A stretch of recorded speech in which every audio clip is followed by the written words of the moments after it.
Good morning विद्यार्थी मित्रों, हमने सेमेस्टर 2 का हमारी सभी इकाई पूर्ण की। अब आता है पुनरावर्तन 2। पुनरावर्तन 2 का पहला प्रश्न है, निम्नलिखित कविताओं का लयबद्ध गान कीजिए। तो विद्यार्थी मित्रों, यहाँ पर हमें 2 कविताएं दी गई है, उसका गान आपको करना है। पहली है बेटी और दूसरी है धरती की शान।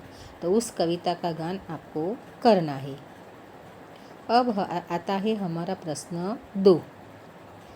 निम्नलिखित वाक्यों में योग्य विराम चिन्ह का प्रयोग कर वाक्य फिर से लिखिए। तो विद्यार्थी मित्रों, यहाँ पर हमने विराम चिन्हों का वाक्य में प्रयोग करना है और ये हम सीख भी गए हैं कि पहला वाक्य है पेड़ परोपकारी होते हैं। तो ये सादा वाक्य है, विधान वाक्य है। तो वाक्य के अंत में आएगा पूर्ण विराम कि पेड़ परोपकारी होते हैं। दूसरा वाक्य, वाह कितना अच्छा गाना है। तो विद्यार्थी मित्रों, यह वाक्य उद्गार वाक्य है। तो वाह के बाद आएगा उद्गार चिन्ह और अंत में भी आएगा उद्गार चिन्ह कि ये उद्गार वाक्य है। तो वाह के पीछे भी उद्गार चिन्ह लगेगा और वाक्य के अंत में भी उद्गार चिन्ह लगेगा। तीसरा वाक्य, छुट्टियों में आप कहाँ कहाँ घूमने जाते हैं। तो विद्यार्थी मित्रों, ये प्रश्न वाक्य है। तो वाक्य के अंत में हम लगाएंगे प्रश्नार्थ चिन्ह। अब हमारा वाक्य चौथा, गांधी जी को हम महात्मा कहते हैं। तो गांधी जी को हम क्या कहते हैं? महात्मा। कि महात्मा ये गांधी जी का बिरुद है कि उपनाम है। तो उसके महात्मा के आगे पीछे हम लगाएंगे एक अवतरण चिन्ह, एक हरा अवतरण चिन्ह और अंत में लगाएंगे पूर्ण विराम। वह पढ़ने में अच्छा है, खेल कूद में भी अव्वल है।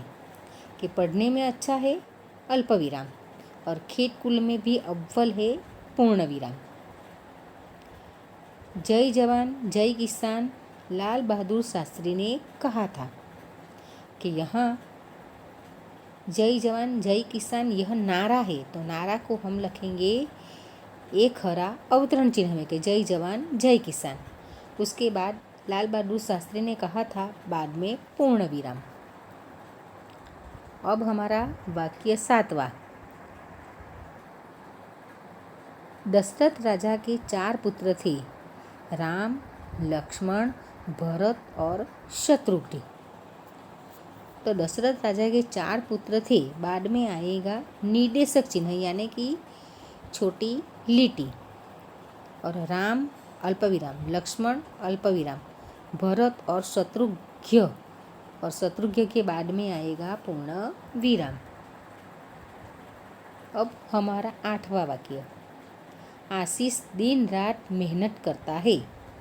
कि यह दिन रात, तो दिन रात 2 शब्द की जोड़ी है। तो उसके बीच में हम लगाएंगे योजक चिन्ह कि दिन के बाद रात, तो दिन और रात के बीच में लगाएंगे योजक चिन्ह और मेहनत करता है अंत में लगेगा पूर्ण विराम। अब हमारा प्रश्न दूसरा, निम्नलिखित शब्दों को उचित क्रम में रखकर अर्थपूर्ण वाक्य बनाइए। तो विद्यार्थी मित्र, यहाँ पर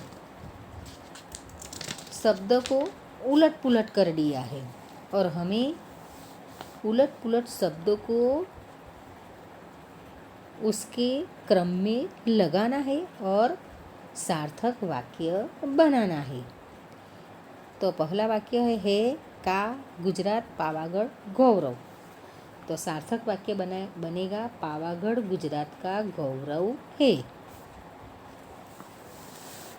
दूसरा वाक्य, उपयोगी पेड़ में मानव जीवन है।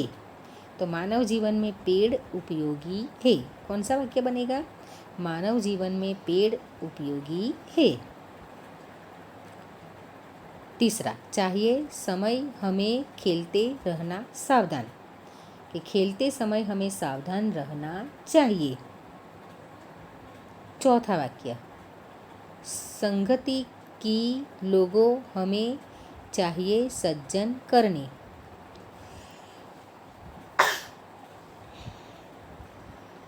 हमें सज्जन लोगों की संगति करनी चाहिए।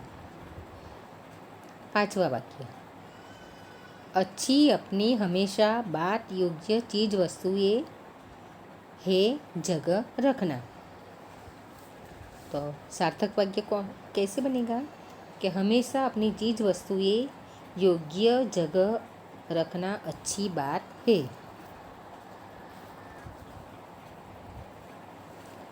विद्यार्थी मित्रों, अब आता है हमारा प्रश्न 4। निम्नलिखित परिच्छेद का मातृभाषा में अनुवाद कीजिए। सारी स्थिति स्पष्ट थी। समग्र परिस्थिति स्पष्ट હતી। प्रजापति ने कहा, देवता ही श्रेष्ठ है। प्रजापतिए કહ્યું, देवताओं જ શ્રેષ્ઠ છે। जानते हो क्यों? जानो छो केम? इसलिए कि इन्होंने सहकार की भावना से काम किया है। એટલા માટે કે એમણે સહકારની ભાવનાથી કામ કર્યું છે।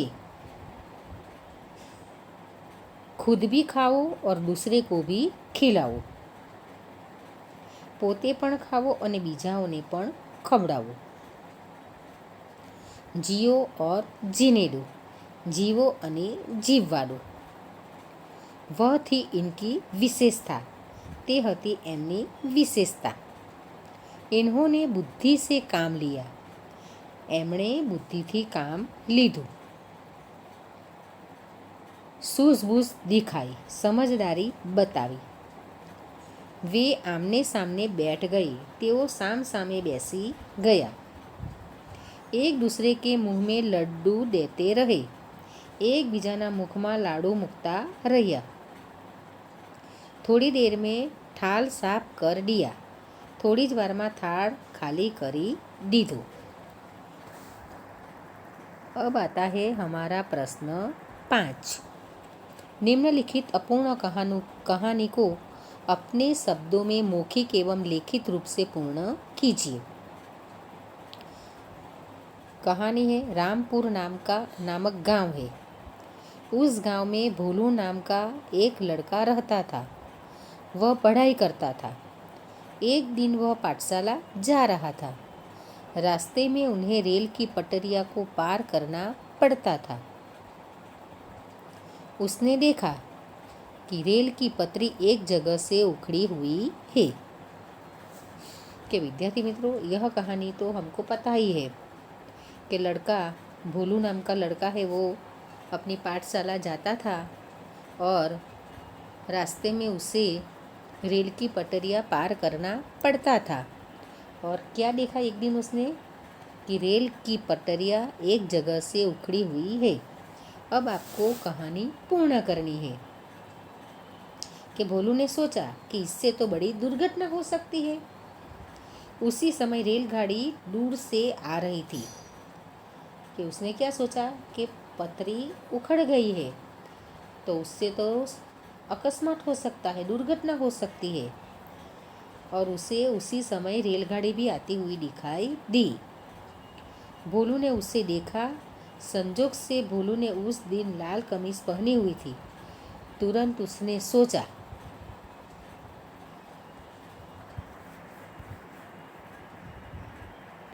तो बच्चों, आप रेलगाड़ी को दुर्घटना से बचाइए। तो कैसे बचाएंगे?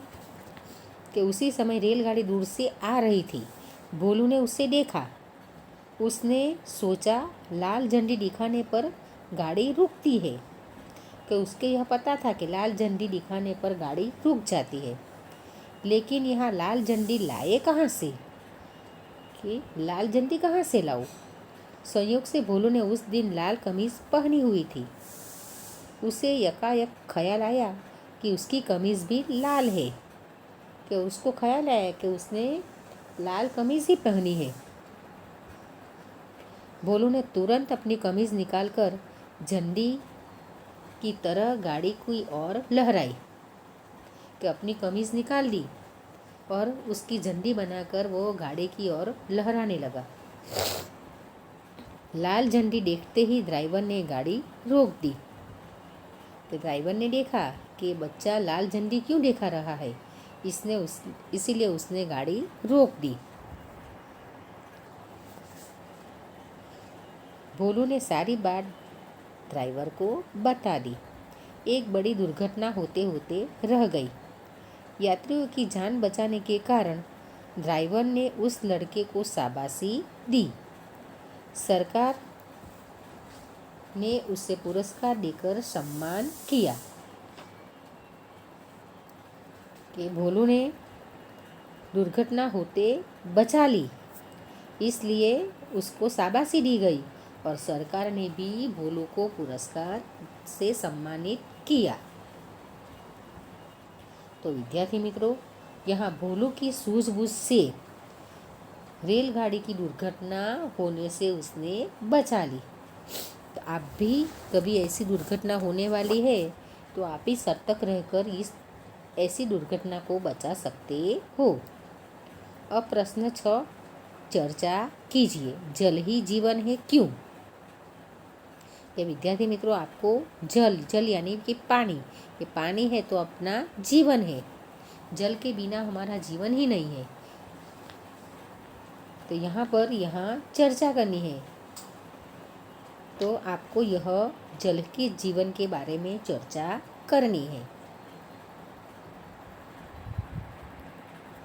अब हमारा प्रश्न 7 है।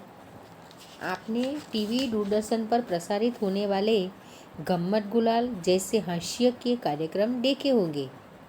उसमें सुने हुए चुटकुलों में से किसी एक को अपनी भाषा में लिखिए। तो विद्यार्थी मित्रों, आपको टीवी पर अभी तो कितनी चैनल है जहाँ ऐसे हास्य के कार्यक्रम आते हैं। तो आपको ऐसे सुने हुए या देखे हुए चुटकुले अपनी भाषा में लिखना है।